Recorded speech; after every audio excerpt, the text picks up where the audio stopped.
A very good morning to you all. Till now we have learned thoroughly how to apply method of join for solving a truss problem.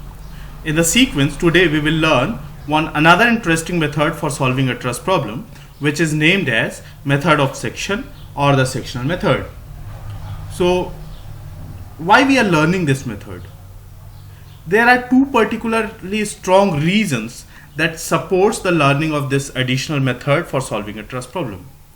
The first and very obvious reason is sometimes in the examination the question is asked specifying the method name. Like you may get the question in the examination like solve the truss problem using sectional method.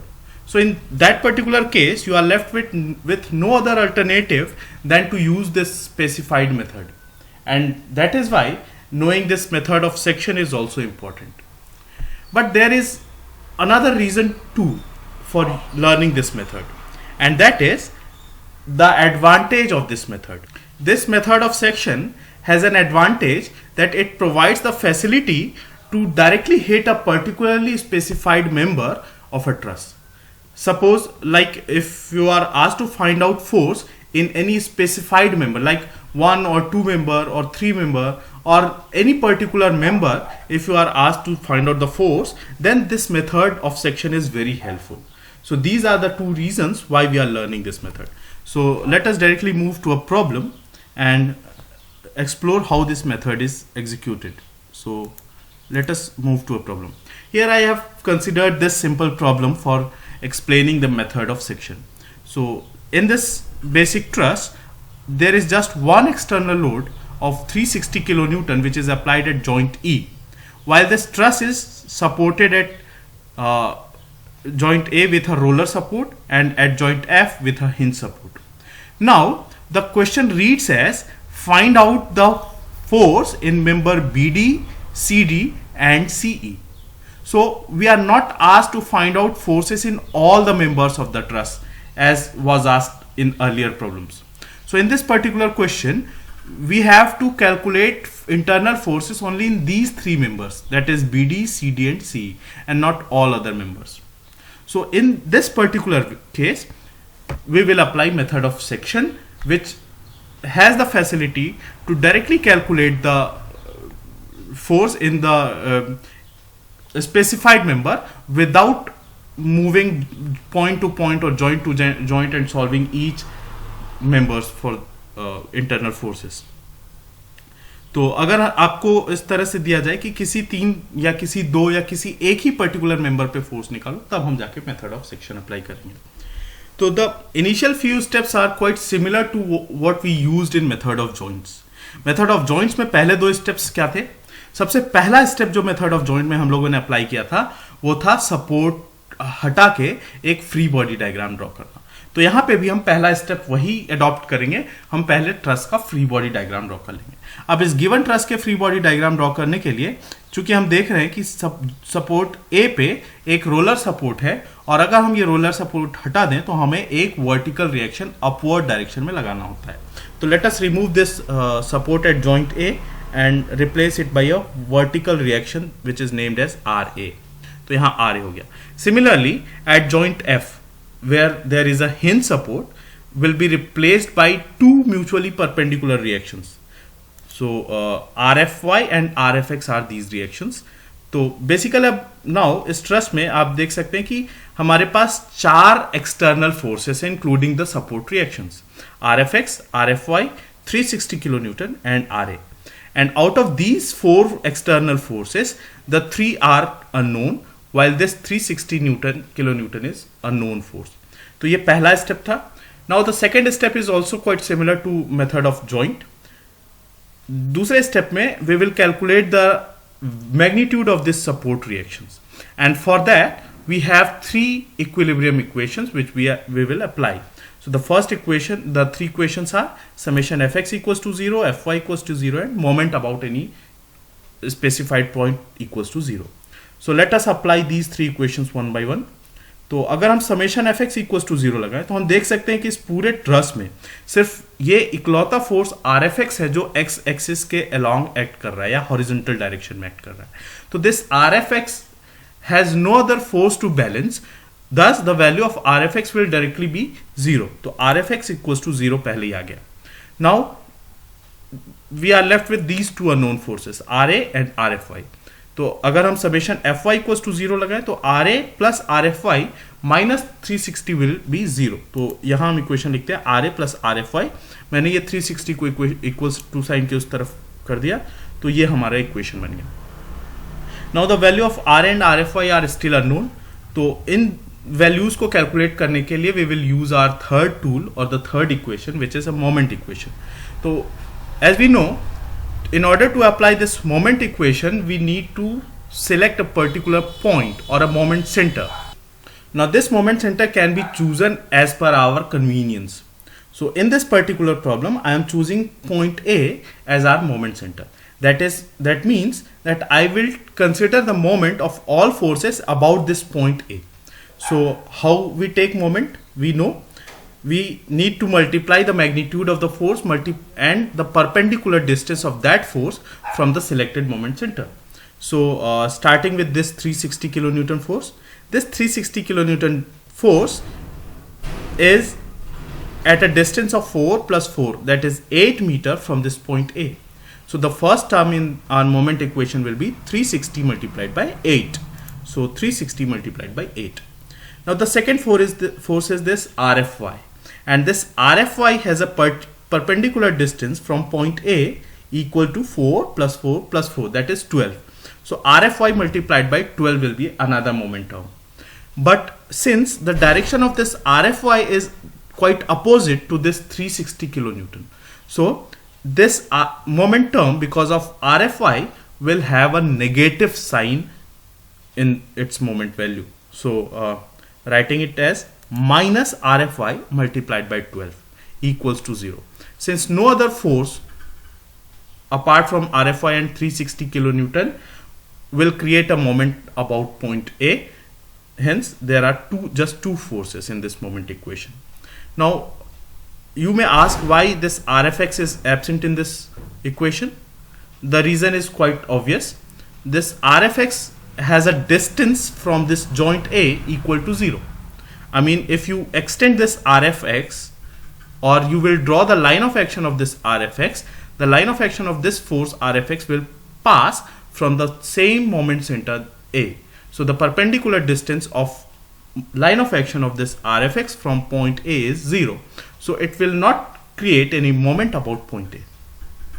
So when we solve this equation, we obtain the value of this Rfy. So solving this equation, Rfy equals to 240 Newton can be obtained. Now if I replace this 240 Newton value of Rfy in this equation, I can obtain this Ra. So Ra will be 120 Newton. Now the support reactions are known. तो इस support reaction को हम यहीं diagram में shift कर देते हैं, ये समझने में आसानी होगी.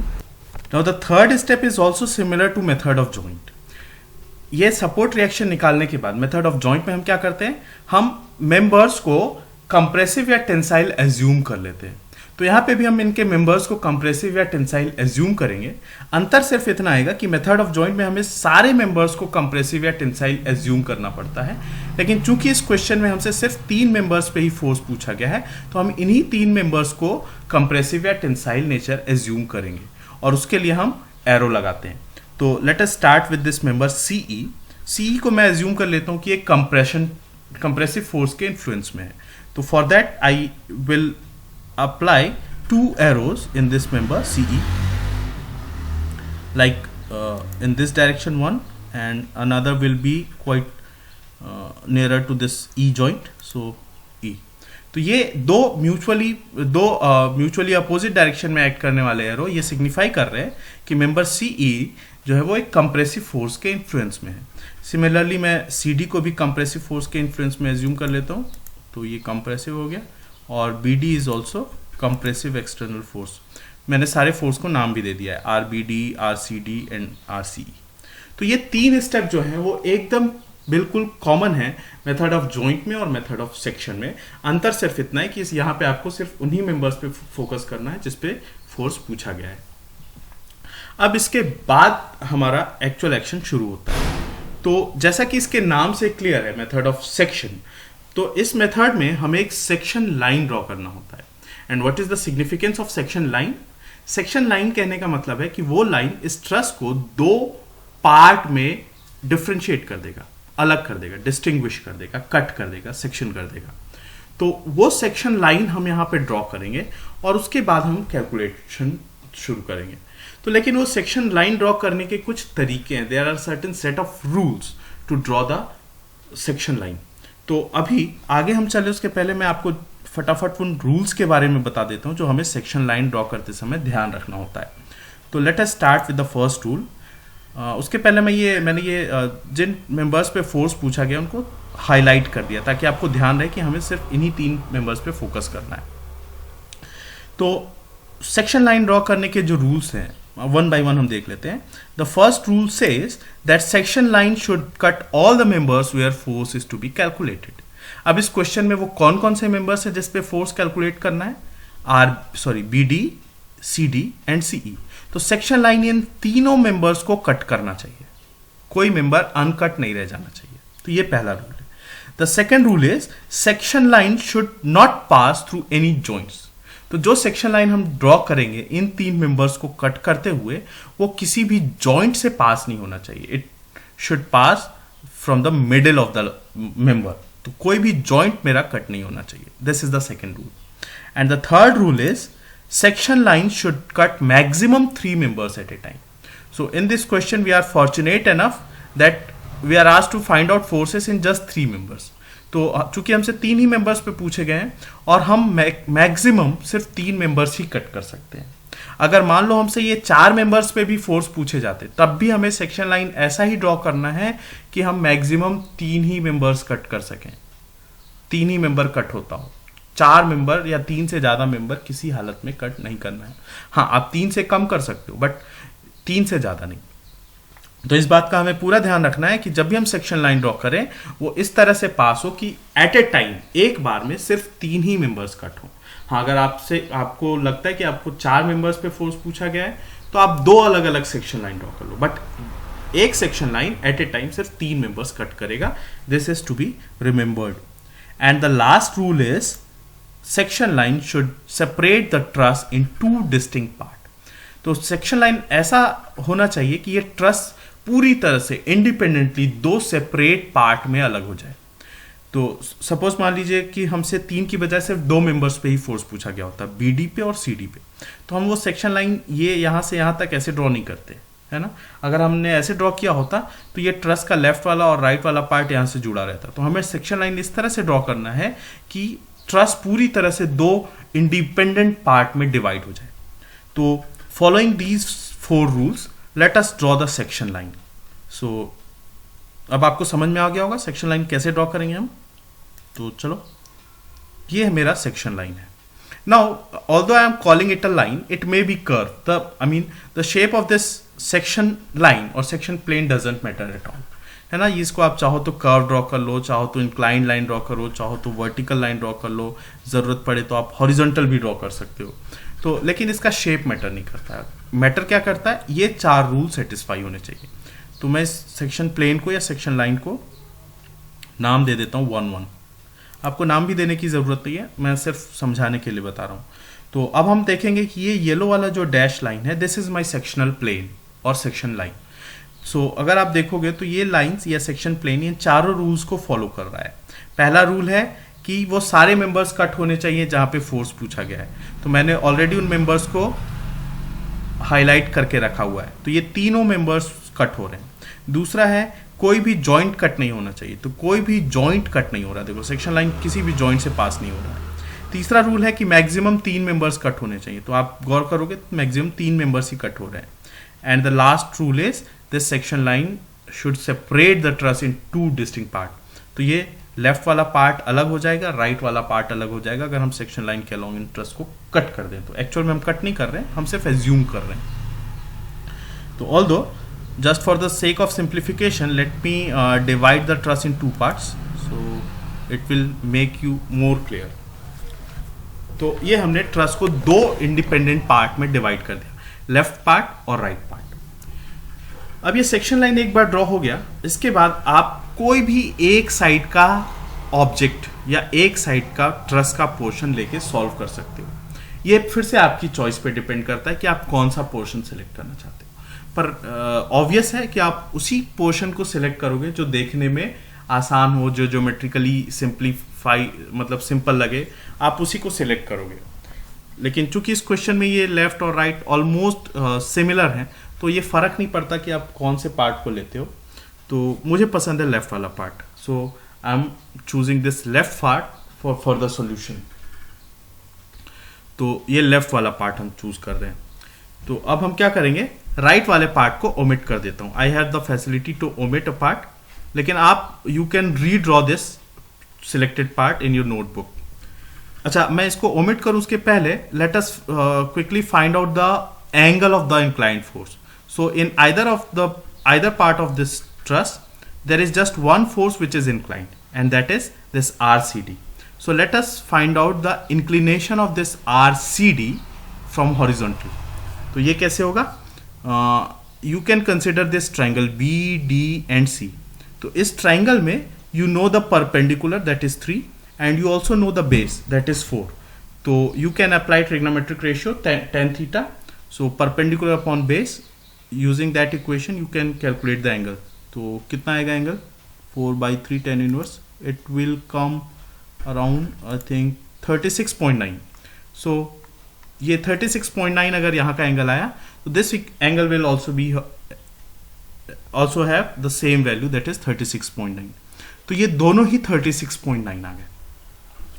तो अब मुझे एंगल भी पता है, सब कुछ हो गया। अब मैं ये लेफ्ट वाला पार्ट रीड्रॉ कर लेता हूँ, राइट वाला पार्ट हटा देता हूँ। तो अब जब मैंने राइट पार्ट ओमिट कर दिया, तो आप अगर गौर से देखोगे तो आपको समझ में आएगा कि आपके पास जो बचा हुआ सेक्शन है उसमें सिंगल एरो वाले 4 फोर्स हैं, RBD, RCD, RCE और RA। तो ये सिंगल एरो वाले फोर्सेस को हम एक्सटर्नल फोर्स की तरह ट्रीट कर सकते हैं, क्योंकि शुरू में जब ये सेक्शन नहीं हुआ था उस समय अगर आपने ध्यान दिया होता तो ये RBD एक पेयर में एक्ट कर रहा था, मतलब इस मेंबर पे 2 फोर्स RBD लग रहे थे जो डायरेक्शन में अपोजिट मैग्नीट्यूड में सेम थे। तो ये 2 सेम मैग्नीट्यूड वाले अपोजिट डायरेक्शन वाले फोर्स इंटरनल फोर्सेस होते हैं, इनका इफेक्ट इंटरनल इफेक्ट होता है। लेकिन जैसे ही इनको मैंने अलग कर दिया और एक पार्ट ओमिट कर दिया, अब मेरे पास जो बचा वो सिर्फ एक एक्सटर्नल फोर्स की तरह बिहेव करेगा। तो we can solve the obtained geometry like an independent object with 4 external forces in equilibrium. तो अब हम इनको इक्विलिब्रियम कंडीशन मान के या इक्विलिब्रियम इक्वेशंस अप्लाई करके सॉल्व कर सकते हैं।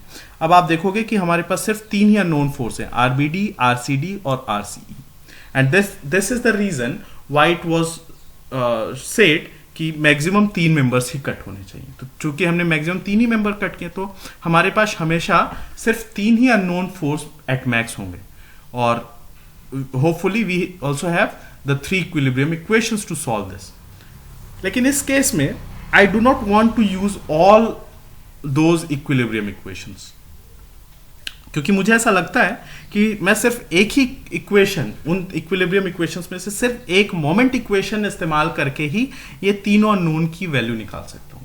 You are free to use any of the equilibrium equation और all of them, but in this particular case मुझे ऐसा लग रहा है कि मैं सिर्फ एक इक्वेशन इस्तेमाल करके ही इन सारे अननोन को कैलकुलेट कर सकता हूं। सो let us do that. Late us start with this first force RBD। अब मुझे अगर ये RBD निकालना है तो मैं समेशन fx या समेशन fy भी लगा सकता हूं, लेकिन इस बार मैं लगाऊंगा समेशन ऑफ मोमेंट, और मैं मोमेंट एक ऐसे पॉइंट के अबाउट लूंगा जहां पे मैक्सिमम अननोन फोर्स एक्ट कर रहे हैं।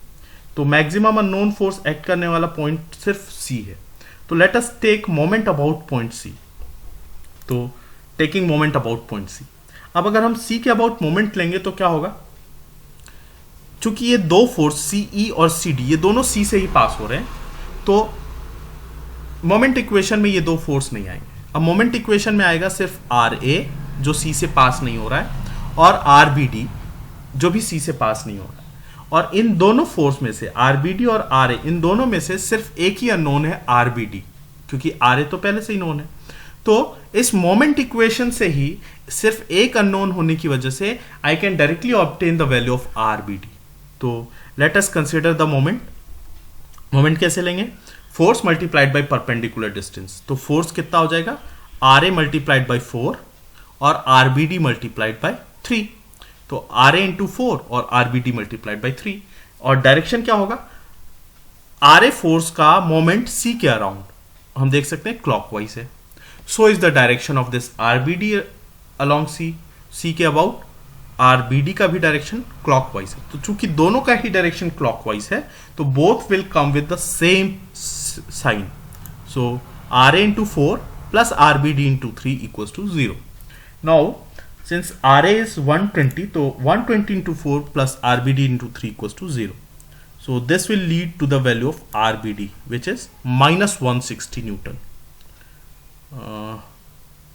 Sorry, it should be kilo Newton, क्योंकि यूनिट में किलो न्यूटन दिया था क्वेश्चन में, बट इट डजेंट मैटर। आप मतलब it definitely matters in the examination, but चूंकि यहाँ पे हम सिर्फ प्रोसेस समझ रहे हैं तो आप इसको करेक्ट कर लेना। This should be kilo Newton. तो यहाँ किलो न्यूटन, मैग्नीट्यूड में फर्क नहीं पड़ेगा, unit can be corrected.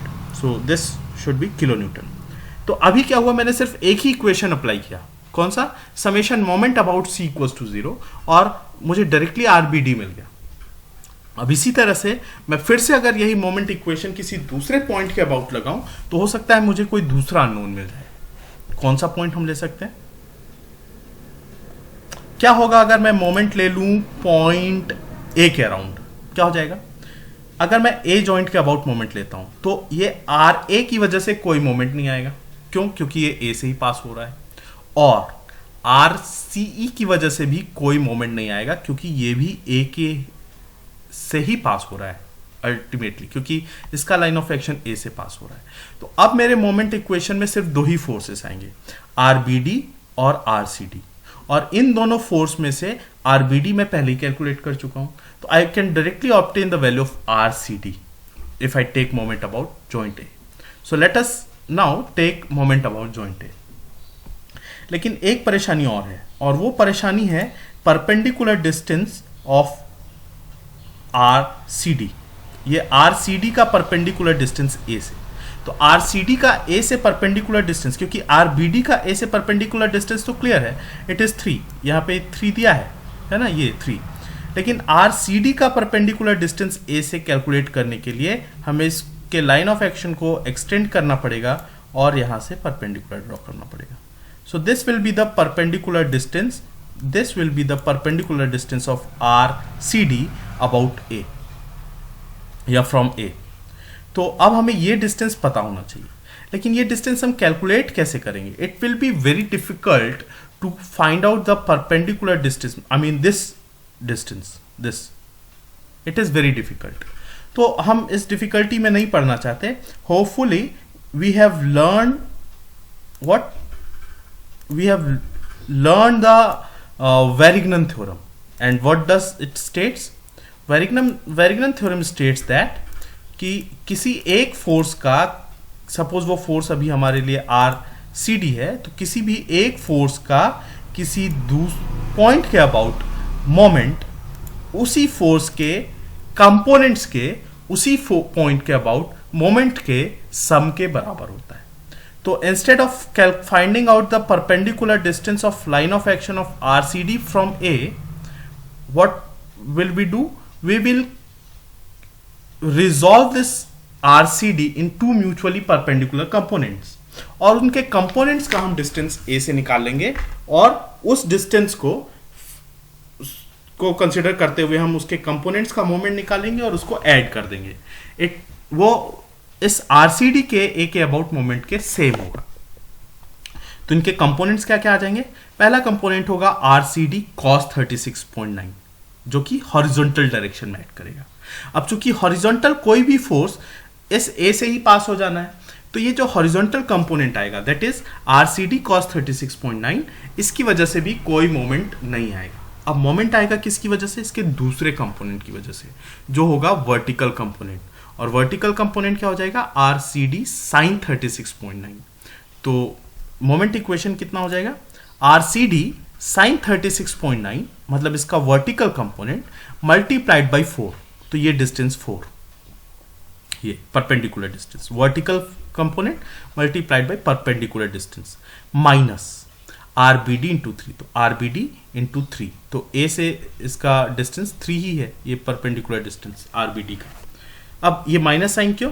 Because this time the direction of both moment is opposite to each other. RBD जहां क्लॉकवाइज है, ए कह रहा हूं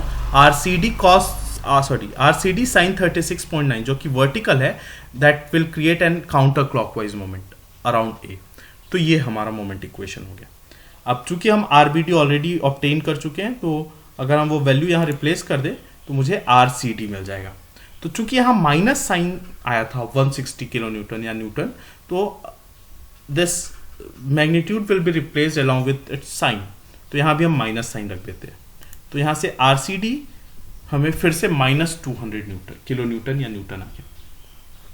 ठीक है, तो ये RCD भी मिल गया। ऐसा ही करके हम सारे अननोन फोर्सेस कैलकुलेट कर सकते हैं। अब आप लोग मुझे बता सकते हो कि बचा हुआ फोर्स कौन सा है, RCE। कैलकुलेट करने के लिए कौन से पॉइंट के अबाउट मोमेंट लेना सही होगा? कोई ऐसा पॉइंट जहां से RCE पास नहीं होता है, क्योंकि अगर RCE वहां से पास हो जाए तो वो मोमेंट इक्वेशन में नहीं आएगा। क्योंकि अब हमारे पास इस पूरे इक्वेशन में सिर्फ एक ही अननोन फोर्स है, मतलब इस पूरे डायग्राम में सिर्फ एक ही अननोन फोर्स बचा है, RC। बाकी सब कुछ हम निकाल चुके हैं। तो कोई भी एक ऐसा पॉइंट चुन लो जहां से RCE पास नहीं होता है। C से तो पास हो रहा है, A से भी पास हो रहा है, तो बचा हुआ पॉइंट है B। So let us now take moment about point B। तो taking moment about point B, तो पॉइंट B के अबाउट अगर अब हम मोमेंट लें तो कौन कौन से फोर्सेस आएंगे? RA का परपेंडिकुलर B से डिस्टेंस B से 4, RCE का परपेंडिकुलर डिस्टेंस B से 3, और RBD नहीं आएगा। RCD साइन 36.9 भी नहीं आएगा, क्योंकि ये वर्टिकल फोर्स अल्टीमेटली यहीं से पास होना है। एक और फोर्स आएगा, और वो है हॉरिजॉन्टल कंपोनेंट ऑफ RCD, जो था RCD 36.9 cos RCD cos 36.9, जो कि हॉरिजॉन्टल डायरेक्शन में एक्ट कर रहा था। तो let us now right the moment equation. RCD cos 36.9 multiplied by 3, ये perpendicular distance 3, plus RCE into 3, RCE into 3, दोनों सेम है, डायरेक्शन भी सेम है, इसलिए दोनों को मैंने पॉजिटिव रखा है, माइनस RA इंटू 4। अब आप ये बताओ कि ये माइनस साइन क्यों आया? ठीक है, तो इसको अगर हम सॉल्व करें तो RCD अब मुझे ऑलरेडी पता है -200, वो मैं यहाँ रिप्लेस कर देता हूँ। तो -200 इंटू 0.59, जो कि इसकी वैल्यू है cos 36.9 की, इंटू 3, प्लस RCE इंटू 3, -160। मैंने आपको पहले ही बताया कि हम माइनस साइन के साथ ही यहाँ रखेंगे। तो this will lead to the value of RCE एज -95.33 न्यूटन।